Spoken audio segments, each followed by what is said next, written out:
또 하나 있어요. 김경률 비대위원장 금감원 추천설 말고도 비례대표 공천을 한동훈 후보가 개인적인 사심을 담아서 사천했다. 이 부분 한동훈 후보의 반응, 반박도 한번 들어보고 오겠습니다. 이번에 지면 이번 윤석열 정부는 집권하고 뜻 한번 펼쳐보지 못하고 끝나게 될 겁니다. 지역구 254명의 비례 명단 중에서 단 한 명이라도 제가 추천한 사람이 없습니다. 시스템에 따라서 공천하는 것이기 때문에 사천이라고 말하는 건 우스운 얘기 같고요. 제가 주기한 위원장 말씀드렸습니다. 해달라고 말씀. 호남 지역에 우리 당의 당세를 확장하는데 큰 공헌을 하신 분입니다. 그런 분을 추천하는 것이 사천입니까? 당시 사천 의혹과 관련해서 그러니까 지금 원희룡 후보 쪽이 제기한 의혹이 세 가지죠. 첫 번째가 지금 만나봤던 김경률 전 비대위원의 금감원장 추천을 한동훈 후보의 입김 아니었냐. 두 번째가 이 비례대표 공천을 자기 맘대로 한동훈 후보가 했던 거 아니냐라고 하는데 또 다른 내용도 있어요. 왜냐하면 원희룡 후보 쪽에서 어제부터 파상 공세를 퍼부으니까 속보 자막이 준비가 돼 있나요? 이 내용입니다. 구장처장님, 네. 같이 한번 저 화면을 보실까요? 네. 뭐냐면 공천에 제 배우자가 관여한 부분을 말하라 라고 했고 원희룡 후보는 특정인을 지목하지 않았다라고 했습니다. 사천 의혹 관련해서. 가족 공천 의혹 보도에 대해서 아무 좋지 않았다. 아니 뭔가 캥기는 게 있으니까 보도에 법적 대응 안 하는 거 얘기를 했더니 마지막 말이 좀 더 눈에 띄네요. 김의겸 전 의원은 과거 법사위에서 이른바 청담동 술자리 의혹을 제기했대. 녹음 파일이라도 그게 뭐 거짓인 게 드러났지만 녹음 파일이라도 들고 왔지 당신은 뭐냐 의혹 제기보다 못하다고 했습니다. 어떻게 들으셨어요? 네. 그러니까 지금 이 원희룡 후보가 제기하는 의혹이 얼마나 터무니없느냐라는 주장을 지금 한동훈 후보가 하고 있는 것 같습니다. 왜냐하면 이 김의겸 후보의 경우에는 거짓 녹취로 나중에 밝혀지긴 했습니다만 그 녹취록만 들었을 때는 실제로 청담동에 왔을 수도 있겠구나. 이렇게 약간 착각할 수도 있는 내용이 담겨 있는 녹취록을 근거로 해서 이 김의겸 의원이 국회에서 질의를 한 것입니다. 그런데 원희룡 후보의 경우에는 이 한동훈 당시 비대위원장의 가족이 공천에 개입을 했다라는 이 주장, 이런 보도에 대해서 해명을 하라고 하면서 어떻게 개입을 한 것인지 진실로 믿을 만한 상당한 사유와 그 근거가 무엇인지에 대해서 전혀 밝히지 않고 무조건 해명만 해라. 이렇게 얘기하는 것은 너무나 억지 주장 아니냐. 뭐 이렇게 반박하고 있는 것으로 보입니다. 한번 다시 읽어볼게요. 그러니까 뭐 가족 공천 혹은 검찰 시절에 친했던 사람들, 한동훈 후보와 인연이 있는 사람들이 국민의힘 비례대표 공천에 뭔가 입김 불어넣었다. 공천에 아예 뭐 배우자 얘기까지 하네. 진은정 변호사. 제처 관여한 부분을 말하라고 원희룡 후보한테 따져 물었고 원희룡 후보는 이에 대해서 나는 특정인을 지목하지 않았다라고 반박을 했습니다. 다만 그 이후에 원희룡 후보는 가족 공천 의혹 보도에 대해서 왜 조치를 하지 않느냐. 뭔가 의혹에 대해 어느 정도 본인도 석연치 않은 걸 아니까 반박, 법적 대응을 보도 통해서 하는 거 아니냐라고 했더니 글쎄요. 김의겸 의혹 제기보다 더 못하다. 아까 구정차장 말은 저걸 아예 터무니없는, 그러니까 김의겸 전 의원의 의혹 제기, 청담동 술자리 의혹이 얼마나 터무니없었다는 건 뭐 어느 정도 얘기가 나왔다면 그것보다 못하다는 건 완전 혹평을 한 건데요. 이현정 의원님. 네. 좀 알고 싶어서요. 사천 의혹. 왜냐하면 사실 친윤의 핵심 이철규 의원과 한동훈 당시 비대위원장 간에 공방이 표면적으로 있었던, 갈등이 표면적으로 있었던 건 잘 알려진 사실인데 실제로 그 가운데 지금은 용산 대통령실에 있는 주기한 특보. 주기한 특보가 현 정부 출범에 공이 많으니까 배정을 해야 된다고 했던 한동훈 후보가 이걸 받아들이지 않았고 또 곧바로 용산 대통령실이 민생특보로 임명했고 사실 이걸로 봐서 당시에 윤한 갈등이 심각하다는 건 알려졌던 사실이잖아요. 그렇죠. 이제 비례대표 공천을 놓고 당시에 이제 여러 가지 어떤 대립점이 있었던 것 같습니다. 제가 듣기로도 아마 처음에 비례대표 이 공천을 하면서 대통령실에서 요구했던 사람들이 한 5명 정도 되는 걸로 알고 있습니다. 근데 그게 이제 관철이 안 되니까 이철규 의원이 직접 나서서 기자회견을까지 하고 뭐 그러나 또 비례대표 공천 몇 명이 또 바뀌는 뭐 이런 지금 우여곡절이 있었습니다. 그래서 결국은 이렇게 됐는데, 자 이제 이 문제가 이제 다시 불러 나오는 이게 이제 사천 논란을 불고 나오는 것인데요. 사실 비례대표 공천은 뭐 한동훈 위원장 후보 본인이 뭐 다 모든 걸 결정하는 게 아니라 이 공천위원회가 있지 않습니까?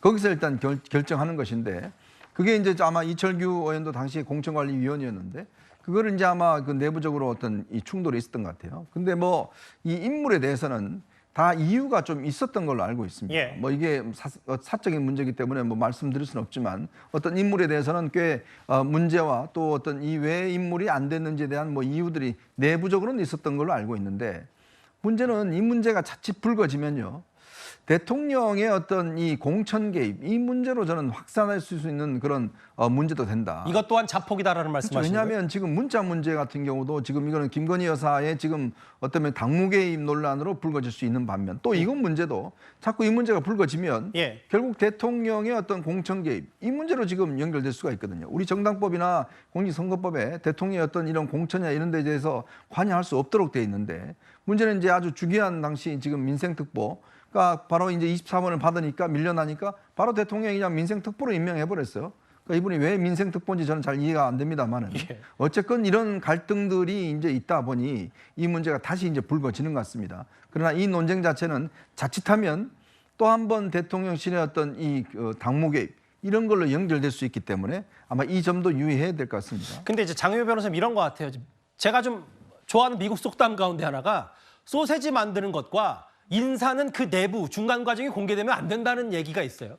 그만큼 이게 결과로 말하는 비례대표 공천과 결국은 당선권을 얘기해야 되는데, 이게 비례대표 공천 추천을 했다. 한동훈 후보 입김이 드러났다. 근데 이 과정이 만약에 원희룡 후보 주장대로 속소하게 다 공개된다고 하더라도 그 피해는 고스란히 또 이철규 의원이나 친윤 쪽에는 다 피해가 가는 것도 동시에 나올 것 같아서 드리는 말씀이거든요. 그렇죠. 사실상 본인 피해를 감수하면서 여러 주장을 상대방을 공격하기 위해서 펼치고 있는 국면이 지금 국민의힘 전당대회 모습인 것 같은데요. 사실 한동훈 전 장관의, 한동훈 전 위원장의 뭐 처가에서 개입을 한다 어쩐다, 이게 증명이 될 수 있겠습니까? 그리고 그 부분을 어떻게 입증을 하겠습니까? 그렇지만 일단 던지고 의혹을 제기해보고 타격을 주겠다. 그 목표로 지금 이런 선거 캠페인을 하는 것이겠죠. 그러면 짚어주신 대로 그 최종 귀착지는, 그 책임은 누구에게 가는 겁니까? 대통령이 정당의 공천에 개입할 수 있습니까? 불법입니다. 박근혜 전 대통령 실형 선고 받으셨죠. 그런데 그런 부분과 관련해서 폭로를 내 당선을 위해서 앞뒤 가리지 않고 한다? 이런 부분에 있어서 국민의힘한테 기대를 국민들이 거실 수 있겠습니까? 이거는 원희룡 전 장관, 한동훈 전 비대위원장의 문제가 아니라 국민의힘의 지금의 현 상황을 고스란히 보여준다고 생각합니다.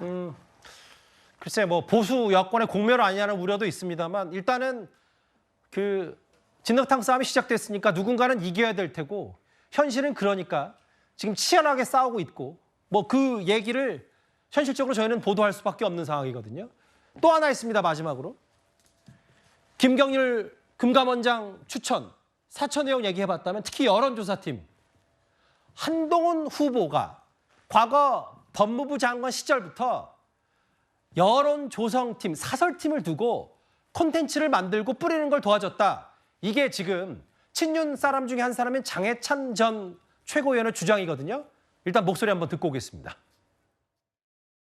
없는 것도 만들어야 될 그런 총선 승리의 절박한 상황에서 혹시 총선을 고의로 패배로 이끌려고 한 게 아닌지까지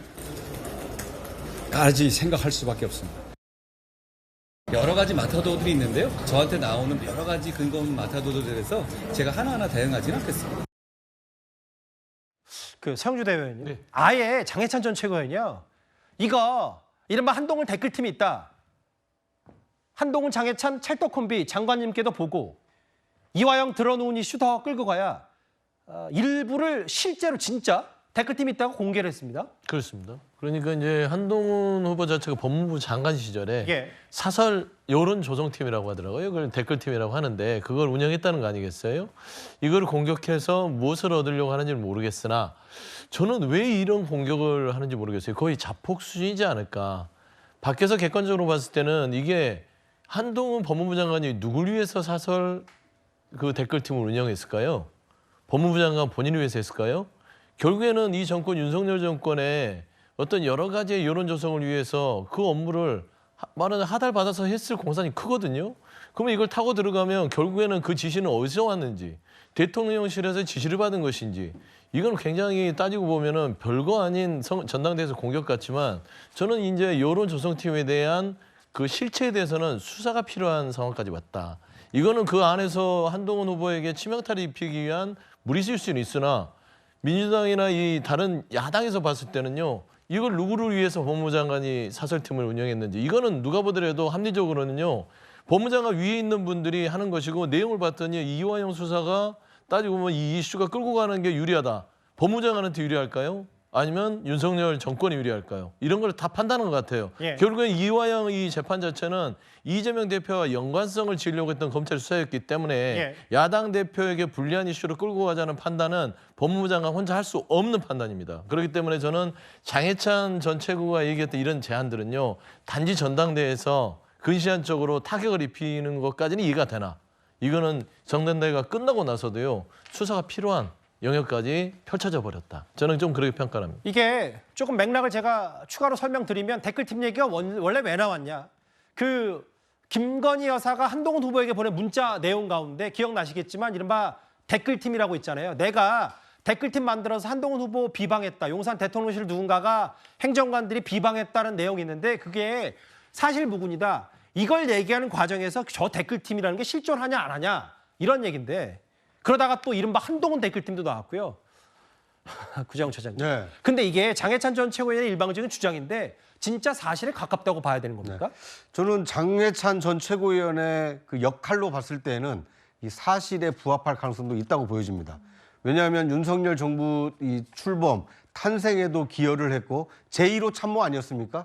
더더군다나 윤석열 정부 출범한 이후에는 이 청년 최고위원으로 당 지도부의 일원으로서 역할을 했습니다. 당시에 한동훈 법무부 장관, 장해찬 청년 최고위원이었기 때문에 어떻게 보면 윤석열 정부를 떠받치고 있는 이 양대 축에서 중요한 역할을 했던 두 사람 사이에 소통이 오간 내용이기 때문에 장해찬 전 최고위원이 없는 얘기를 하지는 않았을 것이다. 뭐 이런 생각이 들고요.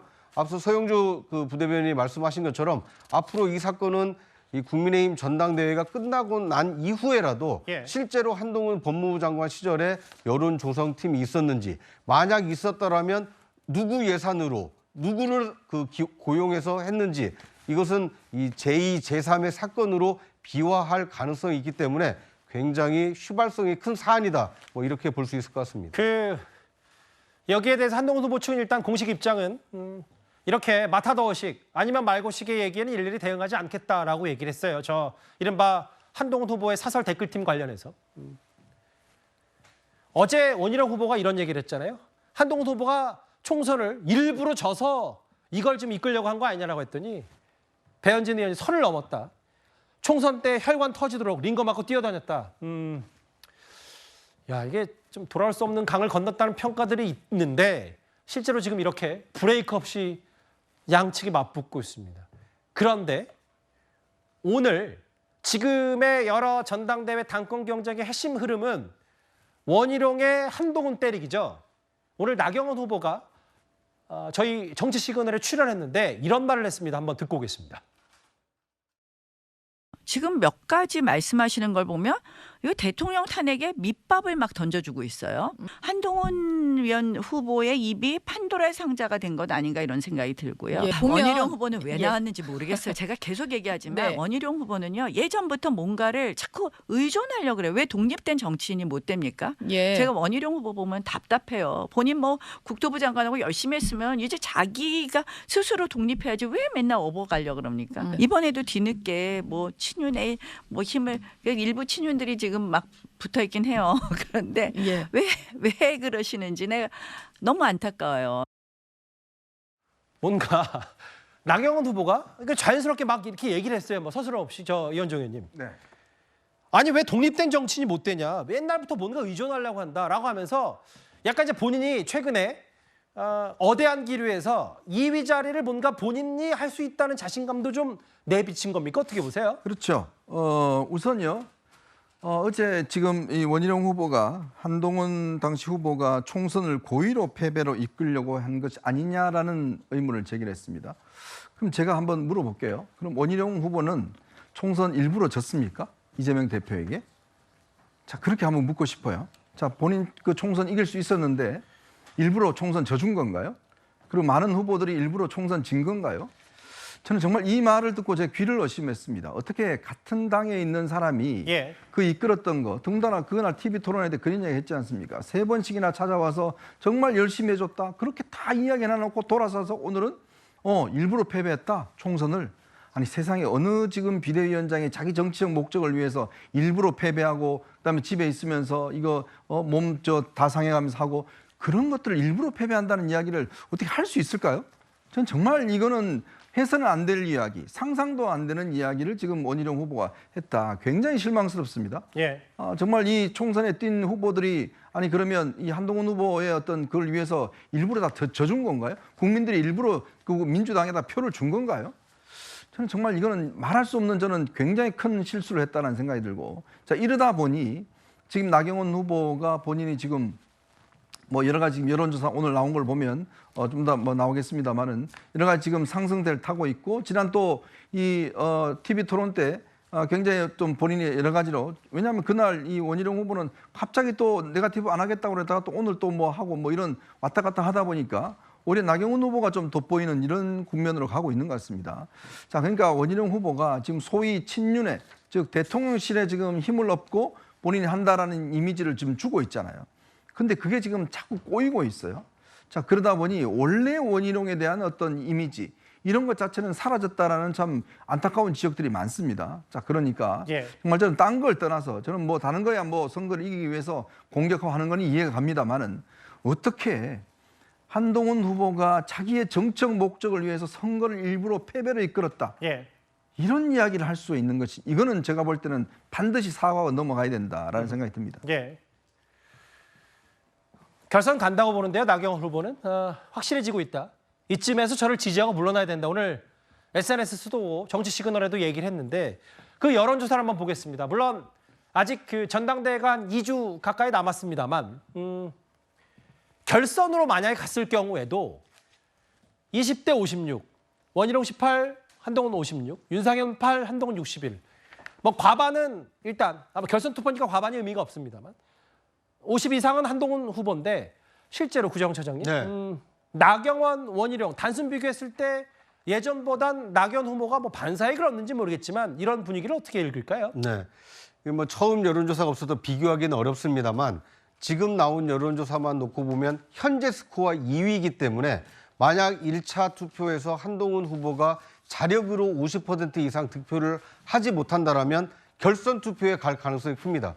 그러면 결선 투표에 갈 수 있는 사람은 2위 차점 후보이기 때문에 오늘 나온 여론조사만 놓고 보면 나경원 후보가 한동훈 후보가 50% 밑으로만 떨어진다면 결선 투표에 갈 수가 있습니다. 이제 그런 점을 지금 자신의 강점으로 내세우고 있는 것 같습니다. 앞으로 뭐 원희룡 후보가 실제로 사퇴해서 사실상 나경원 후보 지지를 선언할지는 지켜봐야겠습니다만 지금과 같은 어떤 여론의 추이가 계속된다라면 한동훈 후보의 지지율은 정체되거나 좀 하락하고 나경원 후보 지지율이 조금 상승한다라면 1차 투표에 끝나지 않고 2차 결선 투표로 갈 가능성도 좀 어느 정도 생겼다. 특히 나경원 후보에게는 약간의 그 희망의 실마리가 보이기 시작했다. 뭐 이렇게 볼 수 있을 것 같습니다. 그렇다고 오늘 저희 정치 시그널에 출연해서 나경원 후보가 원희룡 후보만 압박한 게 아니고 한동훈 후보 뭐라 그랬냐면 대통령 탄핵에 밑밥을 던져주고 있다. 이것도 어쨌든 나경원 후보의 선거 전략일 수 있겠어요. 원희룡 후보 몰아붙이면서 한동훈 후보에 대한 비판도 조금씩은 하는. 맞습니다. 일종의 공포 마케팅을 한다는 생각이 드는데요. 이건 원희룡 전 장관도 마찬가지인 것 같습니다. 한동훈 전 비대위원장이 당권을 쥐게 되면, 당대표가 되게 되면 민주당이 추진하고자 하는 탄핵과 관련한 시계가 빨라질 것이다. 그리고 대통령을 엄호하지 않을 것이다라는 이른바 밑자락을 까는 부분이 있는 거죠. 왜냐하면 원희룡 전 장관 같은 경우에는 탄핵의 시계가 이미 째깍째깍 가고 있다라는 취지로 이야기를 했습니다. 사실 여당의 후보라면 그리고 여당의 인사라면 대통령 탄핵을 어떻게 함부로 함부로 입에 담을 수 있겠습니까? 그러나 그럼에도 불구하고 한동훈 전 위원장의 어떤 타격을 주기 위해서 대통령의 탄핵까지 이야기하고 있는 이 국면, 이른바 공포 마케팅이 당원들의 마음을 동요시키고 움직이길 바라는 전략일 텐데 얼마나 유효할지는 한번 지켜봐야 될 것 같습니다. 아시겠지만 저희 뉴스탑10을 쭉 보셨을 테니까 이 모든 쟁점의 시작은 바로 이른바 김건희 여사 문자 1심 논란으로 시작이 됐습니다. 정치 원로들, 특히 야당의 원로들 이런 얘기를 하고 있습니다. 김건희 여사 한 사람으로 인해서 나라가 총체적으로 흔들리고 있지 않습니까? 그래서 저는 당나라 측천무, 이조시대, 장희빈 드라마를 보는 기분이 들어요. 그래서 저는 이 진흙탕 싸움, 콩가루 집안에서는 김건희, 한동훈, 한 분은 오케 목장 결투처럼 죽어야 끝날 것 아닌가 하는 그런 막된 생각도 하는데요. 정치 원로들, 야권 원로들 얘기를 들어볼까요? 이거 이조시대 장희빈 드라마 보는 느낌이다. 또한 유인태 전 사무총장은 그 문자 메시지 내용들이 저희가 CG로 그래픽으로 다 보여드리진 않겠지만 엄마 보라고 쓴 일기 같다는 것까지 평가절하했거든요. 어떻게 보셨어요? 네. 근데 두 원로들께서 제가 했던 얘기가 거의 비슷한 얘기들을 하셨던 것 같아요. 그럼 유인태 사무총장과 박지원 의원이 서영주 대변인 얘기를 베꼈다는 얘기네요. 그럴 수도 있겠네요. 근데 이제 박지원 의원 같은 경우는 제가 비슷한 얘기를 했던 것은 지금 집권여당 국민의힘의 전당대회의 의미는 크지요. 그 안에서는. 왜냐하면 총선 패배에 의해 당의 어떤 혁신과 살아갈 생존의 방식을 고민해야 될 때인데 느닷없이 용산에 있는 대통령 배우자의 문자를 읽고 답하지 않았다는 논란으로 그냥 번지고 있고 그거 외에는 아무 비전이 보이지 않아요. 과연 집권여당이 이게 이럴 일인가? 라고 보수층의 지지자들도 한숨을 쉬지 않겠습니까? 그리고 김건희 여사의 문자를 보면 이게 당무에 개입할 수도 있다는 측면에서는 섭정의 논란이 있습니다. 정치에 개입하고 당무에 개입했다. 그러니까 예전에 말했던 장희빈, 측전무 이런 얘기들이 나올 수 있는 것입니다. 거기에 저도 문자 메시지를 보고 나서 문자 메시지는 간략하게 의사를 전달하고 그 의사가 잘 전달이 안 될 때는 전화로 통하는 게 통상의 어떤 소통의 방식이라면 저는 문자가 일기인 줄 알았어요. 일기 쓰듯이 너무 따박따박 아주 그냥 자기 고백하듯이 썼던 부분에 있어서도 이게 저는 지금 국민들이 왜 김건희 여사 때문에 이 문자 때문에 집권 여당이 전당대회의 모습들을 소모하고 있어야 되는지. 김건희 여사 저는 저작권자잖아요. 여기서 본인이 전당대회를 망치고 본인의 문자가 망치고 있다고 생각한다면 여기에서 그만하라고 얘기를 하셔야 되는데 그런 얘기도 안 하잖아요. 그렇기 때문에 용산에서 개입하고 이 부분이 김건희 여사가 그 뒤에서의 어떤 심리적으로 한동훈 후보가 당대표가 되는 거를 별로 마뜩지 않게 생각하는 게 아니냐라는 오히려 불러일으키고 있다. 좀 그렇게 평가가 됩니다. 알겠습니다. 전당대회하고 오늘 대리전 양상이었습니다. 장해찬 전 최고위원이 본격적으로 참전을 했고 김경률, 진중권 두 사람은 왜 원희룡 후보가 말도 안 되는 의혹을 제기하냐 바로 경로했습니다.